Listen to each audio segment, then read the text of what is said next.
तर दुसरीकडे काँग्रेसचे माजी खासदार प्रतापराव भोसले यांचा मुलगा मदन भोसले यांना भाजपमध्ये घेऊन उदयनराजेंना आणखीन एक धक्का देण्यात येतोय।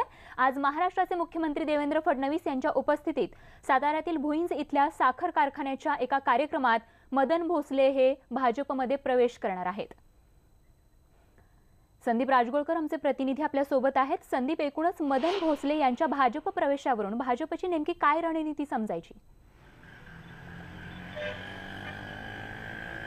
स्वाती, आचारसंहिता लागायला अवघे काही तास किंवा दिवस शिल्लक आहेत म्हणता येतील आणि मुख्यमंत्र्यांचा हा साताऱ्यात दौरा आहे। भुईंजमध्ये किसनवीर साखर कारखाना जो आहे त्या कारखान्यावर हा कार्यक्रम होणार आहे आणि मदन भोसले हे भाजपमध्ये प्रवेश करणार आहेत। आपण महत्त्वाची गोष्ट म्हणजे कदाचित राष्ट्रवादी काँग्रेसकडून म्हणजे उदयनराजे भोसले आणि शिवेंद्रराजे भोसले या दोघांच्या मनोमिलनाची चर्चा किंवा बैठक मुंबईत चालू असताना दुसरीकडे मात्र हा काँग्रेसला एक मोठा धक्का म्हणता येईल, कारण मदन भोसले यांचे वडील प्रतापसिंह भोसले हे प्रदेशाध्यक्ष होते, काँग्रेसचे खासदार देखील होते आणि खंडाळ्याचे आमदार म्हणून मदन भोसले यांची देखील ओळख आहे। काँग्रेसचे माजी आमदार आहेत ते आणि ते भाजपमध्ये प्रवेश करतायत। त्यामुळे आजचा दिवस जो आहे तो राजकीयदृष्ट्या सातारा जिल्ह्यासाठी अतिशय महत्त्वाचा असणार आहे। कदाचित मदन भोसले हेच उदयनराजेंच्या विरोधातील उमेदवार असतील अशी देखील एक शक्यता आहे, मात्र त्याबाबत अजूनही कुणी बोलायला तयार नाही, कारण सातारा मतदारसंघ जो आहे लोकसभा तो शिवसेनेकडे आहे। त्यामुळे भाजप कदाचित शिवसेनेकडे ही मागणी करू शकतं, कारण उदयनराजे यांच्या विरोधात तगडा उमेदवार द्यायचा प्रयत्न भाजप आणि शिवसेनेकडून होणार आहे आणि साधारणतः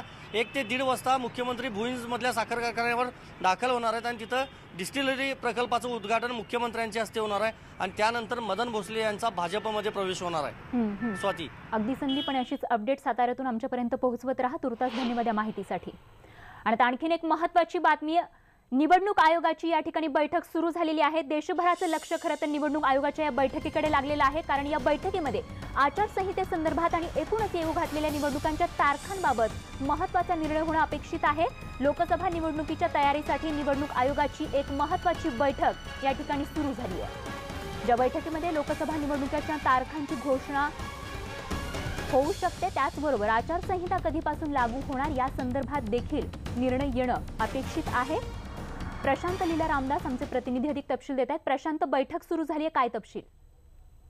बरोबर आहे, बैठक सुरू झालेली आहे। बैठकीमध्ये 3ही कमिशनर जे आहेत निवडणूक आयुक्त ते पोहोचलेले आहेत। याशिवाय उपायुक्त आहे निवडणूक आयोगाचे, त्यानंतर अनेक अधिकारी उपस्थित आहेत। संपूर्ण साथ करून जी तयारी आहे ईव्हीएम आणि व्हीव्हीपॅटची यावेळेस पहिल्यांदा लोकसभेच्या सर्व मतदारसंघांमध्ये सर्व मतदान केंद्रांवरती व्हीव्हीपॅटचा उपयोग होणार आहे। त्यामुळे त्या संदर्भातली तयारी आजच्या बैठकीत देण्यात येणार आहे। सोबतच जर बघितलं आपण तर या बैठकीमध्ये खास करून केव्हा निवडणुकीची घोषणा करायची या संदर्भात देखील चर्चा होणार आहे आणि ज्या पद्धतीनं माहिती मिळते की साधारणतः 5 ते 9 टप्प्यांमध्ये लोकसभेच्या निवडणुका घ्यायच्या यासाठी तयारी सुरू झालेली आहे।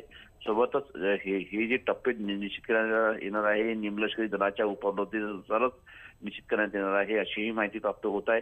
आणि महत्वाचं म्हणजे या बैठकीच्या नंतरच आपल्याला समजेल की साधारणतः केव्हा निवडणुका घोषित होईल। स्वाती, अगदी आणि सुरू असलेल्या या बैठकी संदर्भातील तपशील क्षणाक्षणाची अपडेट आमच्यापर्यंत अशीच पोहोचवत रहा।